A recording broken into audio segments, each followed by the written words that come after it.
Hello, hello.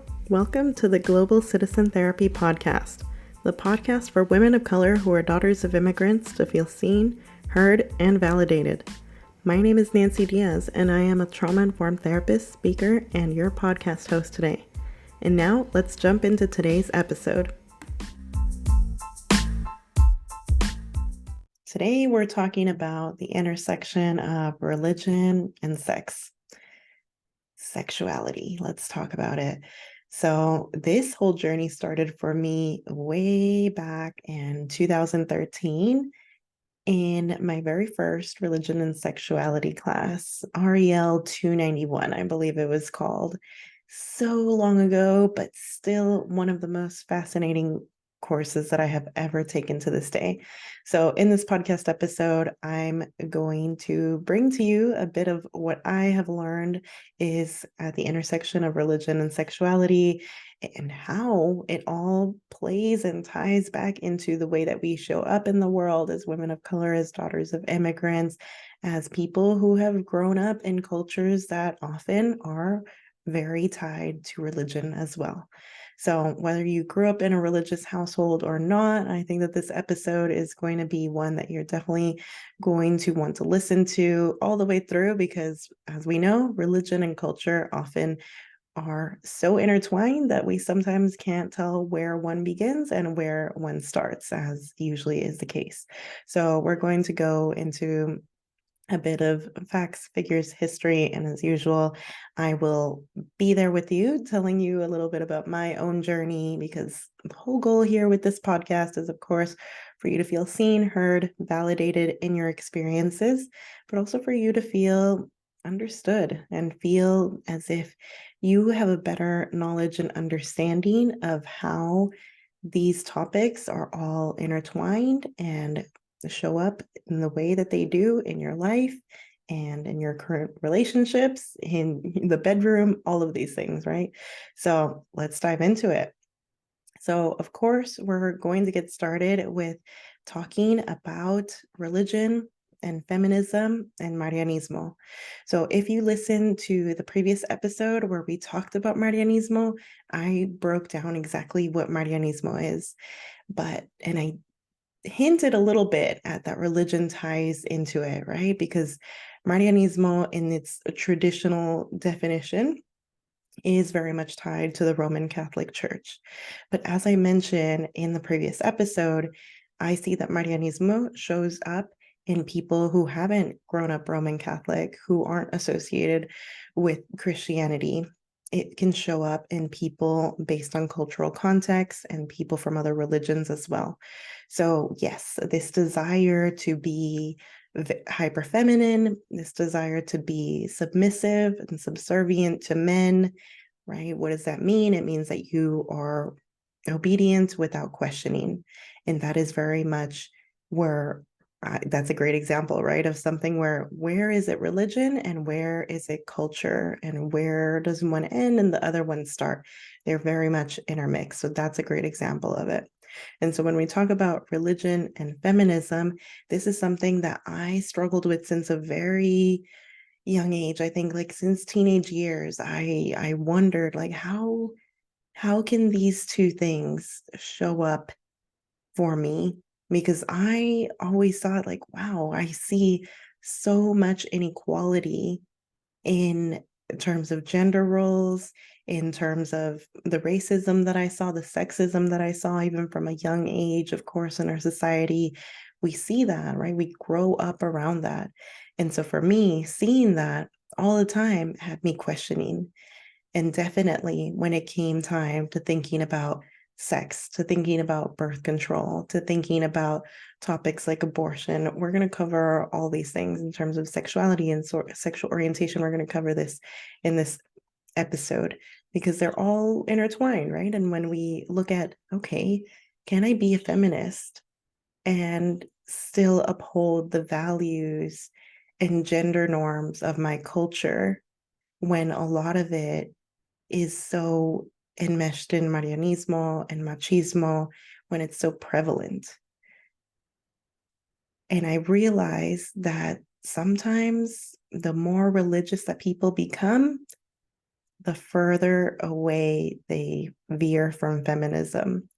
And it's unfortunate, but this is what I have seen with my own mother, that the further she goes into the church, the less we have in common in terms of values.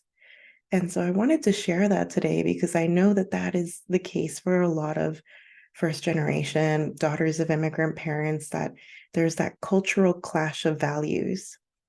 And when it comes to religion and when it comes to sexuality, there's definitely that clash of values, because on the one hand, the religion that our parents have grown up with, that they have brought into our lives, into our childhoods, that has become our own religion that we have grown up with and has shaped a lot of the values and the way that we see the world, oftentimes that will clash with the values of the Western country that they have moved to. So specifically, when we're talking about daughters of immigrants who have been raised in Western countries like the US, Canada, Australia, UK, that kind of thing, very different values in those Western countries than the countries where your parents have maybe come from, the religions that are predominant in those countries, very different. And with that, of course, comes the way that they view sexuality, sex, sexual orientation. We've covered in previous episodes the differences between those. But yes, when it comes to sexuality, a lot of religions across the world have in their sacred texts some rules, some guidelines, what to do, what not to do when it comes to sex. And from there is where we start getting into culture and cultural traditions form. And from there, they become norms. And from there, they become something that we've just been doing for so long, for so many years, for so many decades, for so many generations, that no one knows if it's religion, if it's culture, but this is the way that things are done. And this is what will happen if you don't follow these societal norms. You will be ostracized. You will be asked to leave the family. In some cases, you will be castrated. There's all kinds of different rules and regulations when it comes to religion, sexuality, behavior. And as we know from previous episodes, this is important because all of this affects your mental health. If you grow up feeling so much shame about your sexual orientation, about your sexuality, meaning how often you have sex, what kind of partners you have sex, that kind of thing is an example, right, of sexuality differing from sexual orientation, or even sex before marriage. All of this can cause so much shame. And when you internalize that shame, that leads to the behaviors that are showing up for you still in your life. If you've been healing from this type of religious trauma, then chances are that, yes, you have internalized these thoughts. They've turned into emotions like guilt, shame, frustration, anger, resentment, all of these different feelings that you may have that you've bottled up, but now are showing up in behaviors. So you may struggle to communicate or assert your needs with males in your life because you may have been told that you need to always be submissive, that you need to always be subservient to men. That's one way that it may show up. Another way that it may show up is even in the workplace. If you have been taught to, for example, as a woman, never speak out of turn, whether it's with a man or a woman, based on maybe age or social status, all of that is tied together, right? But of course, we have to think about it in terms of our mental health. When we look at it and we take a step back and we say, wow, okay, so our mental health is impacted by our social environment that we had growing up. What does that mean? So the social environment is really important for us to look at. And that's why in my intake forms and a lot of intake forms that therapists use, it asks about religion. Did you grow up in a religious environment? We have to sometimes assess for, has someone been in a cult before? That's good information for us to know. On my forms, it asks if religion is a strength or an area of concern for you, right? If it's religious trauma, it might be an area of concern. If it's a strength, if it's marked down as a strength, then they know that that's an area of support or resource for you. So yes, very important for us to take into account the social environment that you have grown up in, because that is going to affect your worldview. And so yes, with feminism, with things like LGBTQ plus rights, religion plays a really big role in that. And if we think about mental health of people from the LGBTQ plus community, oftentimes the reason that suicide rates are so high within this community is because of the shame. Because oftentimes our religious organizations have told us that we are not going to accept you because you are a deviant and you need to be punished. What you're doing, the way that you exist is wrong, it's incorrect. And so we're not going to accept you. We're going to try to change you. So even in Australia, there are still some conversion practices that only have recently been banned in New South Wales, very recently. So, and we know that in some countries, death penalty, that it's very serious. And so we have to think about how much religion impacts the way that we look at sexuality, whether we are in a very strict conservative country or not. Because oftentimes our immigrant parents are coming from strict conservative countries. And so even if we live and have grown up our entire lives in a Western country that has very different values, we have to be mindful of that cultural clash. We have to be mindful of that impact that it has had on our mental health and the way that it has shaped us. Because if you think about us as teenagers, right? You think about the stages of development. When you're a teenager, an adolescent, you are forming your sense of identity. But if your identity is very mixed up because of this cultural clash of values, for example, your parents are from a very strict religious conservative country, but you are growing up and have always grown up in a country that is not very conservative, that is quote unquote loose with its values, then there's that clash and you're trying to figure out who you are. Your parents are telling you to behave a certain way and not bring shame onto the family, but your peers, your friends, in this Western country are telling you that you should not listen to them and that those are repressed views, that those are old school values, that you need to be empowered as a woman and own your sexuality. And you have to try to find the balance of what feels right to you. And so, of course, as a teenager, you're trying to find out and experiment and explore and not feel shame, but at the same time, maybe feel a bit of shame so that you don't take it too far and bring shame onto the family. It's a lot. It's a big burden. It's a heavy burden to carry. And then when we get into things like religion and things like abortion or making these decisions that in some cultural contexts and some religious contexts are seen as huge deals and can bring so much quote unquote shame onto the family and maybe even have you disowned and rejected from the church. Something that's seen as such a big sin, something that's seen as so taboo, then yes, of course, that's going to impact your mental health.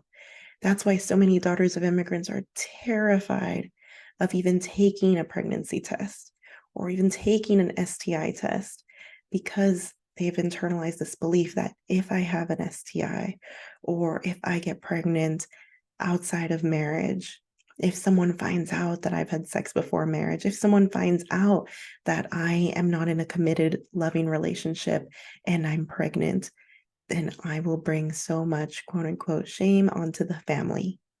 And there are a lot of daughters of immigrants that I know will be able to relate to this, because a lot of immigrants are going under this immense pressure of living up to expectations. And so they may care a lot more than you do about what others think. And I know this is the case for a lot of daughters of immigrants. I've had this conversation of why can't they just let us live our lives? And why does everything have to be about how people will think of us? What will they think? What will the neighbors say? What will they be talking about when we see them? And yes, they're under a lot of pressure. And so we can both be understanding and still decide to choose our own path. We can still decide to set boundaries that feel good for us. We can still choose to be empowered in whatever way, shape, or form we want to show up as empowered individuals. So yes, non-Christians are also impacted by religion and abortion. If you think about it, even the fact that Roe v. Wade was overturned in the US last year, devastating. And I shared my thoughts on this in an episode last year, and it's still heavy and hard to talk about for me. But if you just think about the fact that this decision is rooted or appears to be rooted in religion. People always say, no, I don't support abortions. It's a sin. I'm pro-life because of my religious values, oftentimes Christian values, right? But of course, we know that there are a lot of non-Christians in the US and, of course, around the world who are also heavily impacted by laws like this. And we now, of course, know as well, or if you don't, I will share with you that this is actually a tactic because it hurts women of color. And people know that a great way to keep women of color down is by limiting their autonomy. And that goes for all women and people with the uterus. But of course, we know the statistics say that women of color are heavily impacted, more so than our white counterparts, by Roe v. Wade being overturned. And so the fact that people are hiding behind religion, oftentimes, some people really do believe in the religion says that you can't have abortions. Some people really believe that, whether it's Christianity or another one, right? But oftentimes it's just a cover story. So putting on our critical thinking caps, looking at how and all of the ways that religion has impacted the way that we view sex, the way that we view sexuality, the way that we view our sexual orientation, how has that impacted our mental health then? Because they're all connected, right? Even the way that religion impacts the way that we view sex. And that's why I have an episode in this season called Is Sex Bad? Because so many of us have internalized that belief that sex is bad, that maybe sex should be painful, that sex is not something that you should have with more than one partner at a time, not something that you should have outside of a committed relationship, not something that you should have with someone of the same sex, all of these sexual scripts, right?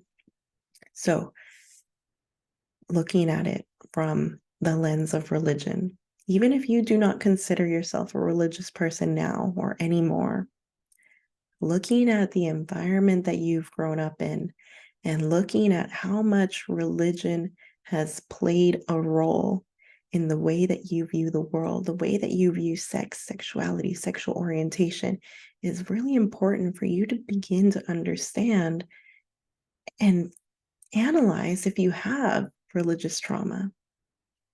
Oftentimes, religious trauma and sexual trauma are unfortunately linked as well. So even looking at that, looking at possibly what areas of support you may need.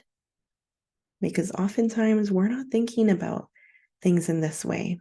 I know when I went to grad school, we didn't learn anything about religious trauma. We didn't learn anything related to therapy, related to mental health and religion or culture or historical trauma, racial trauma. These are topics that we just didn't learn as therapists. And so if you think that 90% of therapists are white and maybe can't really understand the cultural, religious context that daughters of immigrants often face when looking at their mental health, it can be really hard for some therapists to understand that, yes, there's been that huge cultural clash in values, and that we have grown up with all of these internalized beliefs of sex is bad. I shouldn't have this much sex. I am going to go to hell for having an abortion. I am going to be exiled from the family because I have a same-sex partner. All of these things, we've internalized that. And sometimes we are ashamed of bringing that up with our peers, especially our white counterparts who maybe wouldn't understand what that's like to grow up in that type of environment, who might instantly shame us for thinking that way, when in reality, it's not our fault. It's simply that we grew up in this environment and we spent so many years. Think about how many years you spent at home, maybe growing up in a strict religious household, and think about how many years you've spent outside of that home. And even if it's more years now that you've spent outside of the home than inside the home, think about, was it 12, 18, 20, 25 years? So many people are now staying and living at home with their parents because of the cost of living crisis, because of cultural expectations. And so you may have had so many years where you have been getting that messaging for a really long time that says that you are a bad person if you do XXX. And so looking at this is really important, and looking at all the ways that religion and sexuality are intertwined. I mean, I know that even in some cultures, this came as a shock to me, but I know that in some cultures and still in this day and age, in some countries, there is something called female circumcision or female genital mutilation, FGM. And it's still a common practice in many cultures. And one of the reasons, social acceptance, that the women will be ostracized if they're not circumcised. Another reason is that it's a rite of passage into womanhood. So these reasons, cultural, right? But religion is another reason why these women consent to this type of procedure, where sometimes the entire clitoris is removed and there's all types of different FGM. But they believe it is dictated in sacred texts that female circumcision is required of them. And that tradition is one of the strongest reasons that this custom doesn't die out, because they've been doing it for so long. They also believe that if a woman is not circumcised, it could lead to the harm of a baby when it's born. So think about all of these things, that culture, religion, if you've grown up in an environment where these types of things are normal, and yet they're normal at home, but you go out into the world, you step out into the Western country that you've been raised in, and people might look at you like, wow, really? You believe that in your culture?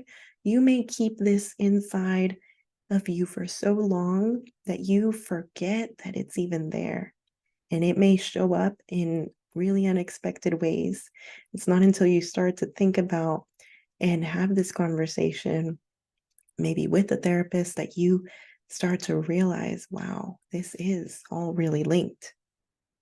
And there are so many Christians that believe that Mary, the mother of Jesus Christ, was an innocent, and that all women should aspire to this level of sexual purity. And there's a book called El Erotismo by George Bataille, and it discusses the transgressions of human needs and compares it to what the Catholic Church wants us to believe in regards to our erotic nature. So just think about that. Yes, the Catholic Church has wanted us to behave in a certain way.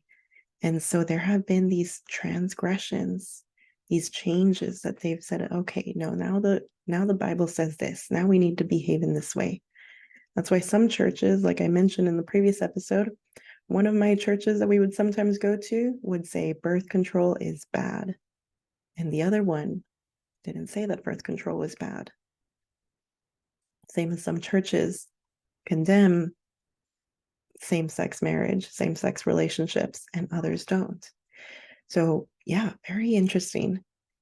And as far as sex before marriage, it's also interesting to think that 3 in 10 religiously affiliated Black adults say that avoiding sex before marriage is essential to their faith, while an additional 44% say that it's important but not essential. And this is from a very recent study. And so this just goes to show you that there are so many people that still are having religion affect their views on sexuality. It is very much intertwined. And I invite you to take a closer look at how religion has impacted the way that you look at sex, sexuality, sexual orientation, and even sexual health. Because in a lot of religions, sex is something that is so taboo. And mothers are told not to talk to their children about this because that would bring shame onto the family. And schools are not talking about this, not providing that sexual education. And so what happens is that we neglect our sexual health because we don't know how to take care of ourselves, how to have safe sex. What is right, what is wrong, when something is supposed to feel painful, when it's not, when to go to the doctor, when to go to a therapist, all of these things. So yes, religion and sex very much intertwined. And I encourage you that if you want to learn about how you can start to feel empowered in communicating about your needs in the bedroom, start communicating about sex with confidence, I encourage you to take that freebie workshop. If you haven't already, if you've listened to me talk about this workshop before and you haven't taken it already, this is your sign. We're going to be wrapping up this season of the podcast pretty soon. And I really want you to take that workshop because I know that so many of us as daughters of immigrants have so much shame when it comes to communicating about our needs, that if we can just get to a point where we can communicate about our needs in the bedroom with confidence, we can show up in the world with confidence and it'll trickle down everywhere else. But yes, I will leave it there for now and I will see you all next week. I have a very exciting guest for next week, so make sure that you tune in next week as well.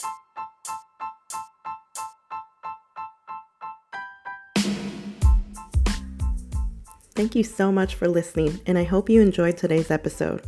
As always, I am here to be open, honest, and vulnerable with you because you are not alone. If you want to support this podcast, please make sure to leave a review so others can find it as well. If you're interested in working with me, you can find me at www.globalcitizentherapy.com. And if you'd like to heal your relationship with self-care and learn more about how to find the type of soul care that works for you, you can find the link to my workshop in the description of this podcast episode. Thank you again and see you next time.